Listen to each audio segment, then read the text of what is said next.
Hello everyone. तो चलिए आज फिर से हम बात करने वाले हैं अपने टू डू लिस्ट के बारे में। उससे पहले आप वीडियो को प्लीज़ लाइक कर दीजिए एंड सब्सक्राइब कर दीजिए। तो चलिए बात करते हैं टू डू लिस्ट के बारे में। एंड ये हमारा जो है 4th डे है। तो आज हमारा 4th डे है।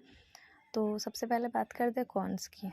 तो कॉन्स में तो अभी आपको टेबल एंड जो अदर बेसिक कैलकुलेशन है जैसे स्क्वायर वगैरह, क्यूब्स वगैरह, और भी बहुत सारी कैलकुलेशंस होती हैं। डेसिमल को लेके कैसे करना है, फ्रैक्शन को लेके कैसे करना है, परसेंटेज को फ्रैक्शन में कैसे बदलना है, ये सब तो आपको पहले इस पे काम करना पड़ेगा। तो जैसे कि आपने याद तो कर लिया टेबल, लेकिन आपको ऐसे नहीं है कि टेबल पढ़ते आना है। मैं बोल पा रही हूँ उसका मतलब मेरा टेबल हो चुका है, ऐसा नहीं है।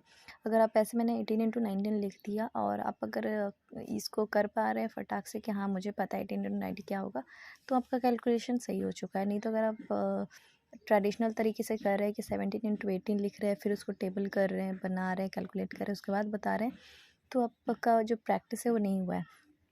तो आपको ऐसे करके देखना है। और ये जो है और ये दोनों का एक ट्रिक होता है इंटू करने का। अगर लास्ट में 5 है एंड अगर 10 का डिफरेंस है और लास्ट में 5 है, दोनों डिजिट सेम है, तो इसका एक मेथड होता है, ट्रिक होता है करने का। ये सब आप देख सकते हैं।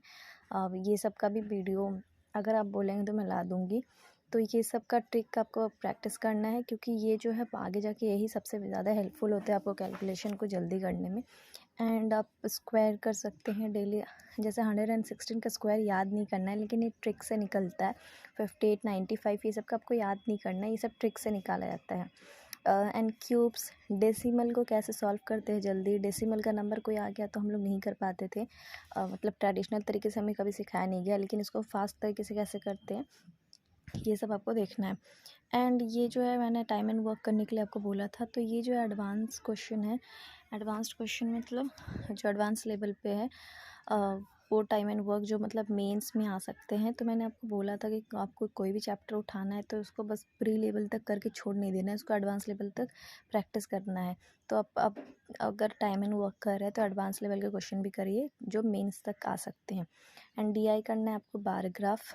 उसमें बार ग्राफ आप डीआई सॉल्व कर रहे हैं, लेकिन ऐसा नहीं है कि आप पहले की तरह कैलकुलेशन कर रहे हैं। जैसे अगर बोल दिया ए और बी सी डी ई दे दिया 5 लोग, एंड ए बी से कितना ज़्यादा है आप पूछा जा रहा है, तो आप पहले की तरह कैलकुलेट करें। ऐसा नहीं, स्मार्ट कैलकुलेशन करना है, उसको अलग तरीके से कैलकुलेट करने के लिए सिखाया जाता है।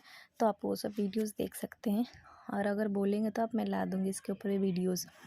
और रीजनिंग में जो आपको पजल्स करने हैं, डबल रो पेस्ट मैंने बोला था, आप वो 4-5 कर लीजिएगा। और हाँ, इसके लिए मैं बहुत ही अच्छा बता रही हूँ। एक तो मैंने बताया था डायरेक्शन के लिए नॉर्थ एंड साउथ, उसमें बहुत ज़्यादा प्रॉब्लम होता है, क्योंकि मेरा हुआ था स्टार्टिंग में, मुझे कुछ समझ में नहीं आता था कि नॉर्थ कहाँ है, साउथ कहाँ है, लेफ़्ट राइट कैसे बोल रहा है। तो लेकिन उसके बाद अगर लेफ़्ट थंब रूल आप देखिएगा, उससे बहुत ईजी हो जाता है, आपको कभी भी डायरेक्शन में प्रॉब्लम नहीं होगा। और ये जो है 100 rules of seating and puzzle, मतलब पजल में हर एक पॉइंट जो लिखा रहता है कि ये पी वाला पर्सन क्यू वाले पर्सन से 2 अबव फ्लोर पे ऐसा समथिंग कुछ भी, या दोनों के बीच में 3 लोग का ये है डिस्टेंस है, दोनों के बीच में 3 लोग हैं।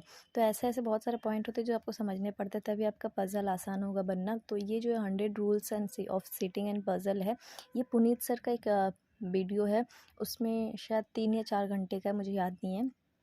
इसमें आपको सारे पॉइंट्स क्लियर हो जाएंगे जो भी पज़ल में रहते हैं। तो आप इसको पक्का मस्ट देख लीजिएगा, इससे आपकी बहुत ज़्यादा हेल्प हो जाएगी। एक ही वीडियो में आपके सारे पॉइंट्स क्लियर हो जाएंगे पज़ल को लेके। तो ये मैंने आपके लिए लिखा है, तो ये आप देख लीजिएगा। और एक सिलॉक का प्रैक्टिस मैंने करने बोला था। इसमें जो 2 केसेस होते हैं वो बहुत इंपॉर्टेंट होते हैं। एक होता है ओनली अ फ्यू का केस और एक होता है ओनली का केस। तो इस पे ध्यान दीजिएगा, ये अच्छे से कर लीजिएगा प्रैक्टिस। और इसका जो बहुत सारे प्रैक्टिस करना है, मॉक टेस्ट दीजिएगा, इसके बहुत सारे प्रैक्टिस करने हैं। मतलब क्वेश्चन आपने सिलॉक सीख लिए, उसके बाद पीडीएफ पे पीडीएफ करते जाइए, सॉल्व करते जाइए। आपका बहुत ज़्यादा प्रैक्टिस हो जाएगा। बहुत ज़्यादा जब प्रैक्टिस होगा तब उसमें स्पीड आना स्टार्ट होगा।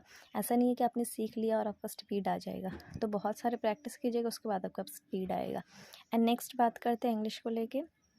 ये जो है इंग्लिश का जो ये एडिटोरियल है आपको ये तो डेली करना ही है। मैं और निमिषा मैम कराती है, इनका डेली करना है। इसमें आपका रीडिंग स्किल अच्छा होता है एंड निमिषा मैम जैसे पढ़ाती है बहुत अच्छे से समझ में आता है। तो आप ये तो करिएगा, डेली करना है आपको एडिटोरियल, हिंदू एडिटोरियल।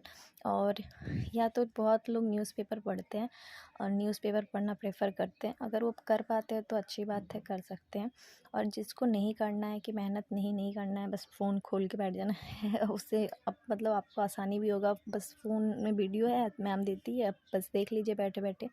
और बहुत अच्छा भी पढ़ाती है मैम। एंड नेक्स्ट आपको जो है मैंने अभी देखा है वीकली वोकैब आता है। बहुत स्टार्टिंग में स्टूडेंट को बहुत प्रॉब्लम आता है कि वोकैब याद नहीं हो रहा है। तो एक मैम है परनीत कौर बोल के, अड्डा 247 पे।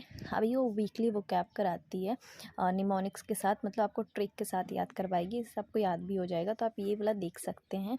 एंड वीकली में एक बार कराती है, वीक में एक बार। एंड फिर पूरा वीक आप इसको प्रैक्टिस कर सकते हैं और आपको याद हो जाएगा अच्छे खासे वर्ड्स। तो आप इसको देख सकते हैं अगर आपको वोकैब याद नहीं हो रहे हैं। नेक्स्ट जो है वो बैंकिंग अवेयरनेस का है। आप इस सेक्शन को कंप्लीट कर लीजिएगा। बाय कपिल सर एक है, कपिल सर, एंड एक जो है अभिजीत सर। ये दोनों में से आप चाहे तो किसी भी से भी कर सकते हैं। और अगर ये दोनों से नहीं करना है, आपने कोई और सर देख रखा है तो उससे भी कर सकते हैं। लेकिन जो बैंकिंग अवेयरनेस का स्टैटिस्टिक्स है, स्टैटिस्टिक पार्ट है, वो आप कंप्लीट करके रखिएगा क्योंकि वो आता है। एंड करेंट अफेयर्स जो है, करेंट अफेयर्स भी आप कर दीजिएगा क्योंकि अगर आपका आरआरबी क्लर्क एंड पीओ अगर आप उसमें देख रहे हैं, एग्ज़ाम लेना चाहते हैं, तो आपको करंट अफेयर्स सब स्टार्ट कर देना पड़ेगा। तो Kapil sir and Abhijeet sir, again इन दोनों में से आप किसी को चूज़ कर सकते हैं। और इसके अलावा भी आपको कोई पता है तो कर सकते हैं, आपकी चॉइस है। लेकिन मैं प्रेफर करूँगी ये दोनों। एंड डेली क्विजेस आपको देते रहना है। इससे क्या होगा, आप जो भी पढ़ रहे हैं करेंट अफेयर्स में, वो जो है आपको याद में रहेगा। हम लोग करंट अफेयर्स का यही ट्रिक है कि आपको एक ही चीज़ को ज़्यादा बार पढ़ना है। आप एक चीज़ को जितना ज़्यादा बार पढ़ेंगे उतना आपको याद रहेगा। ऐसा नहीं है कि मैंने याद कर लिया, अब छोड़ दिया, हो गया, अब मैं एग्ज़ाम टाइम याद करूँगा। नहीं, आपको रिवाइज़ करते रहना है, तभी करंट अफेयर्स रहता है याद, नहीं तो नहीं रहता है। तो आपको डेली क्विजेज़ देने हैं। अगर आपको कोई न्यूज़ देख रहे हैं या फ़ोन में बहुत सारे ऐप होते हैं जिसमें न्यूज़ आते हैं, तो आप उसको देखते रहिएगा। ग्रुप में बहुत सारे क्वेश्चंस आते हैं डेली करंट अफेयर्स के रिगार्डिंग, उसको आप देते रहिए। इससे आपका करंट अफेयर्स जो है आप उसको मतलब याद रख पाएंगे। तो ये देख सकते हैं आज का टू डू लिस्ट। तो कमेंट सेक्शन में बताइएगा कैसा लगा वीडियो। एंड तब तक के लिए टाटा एंड बाय बाय।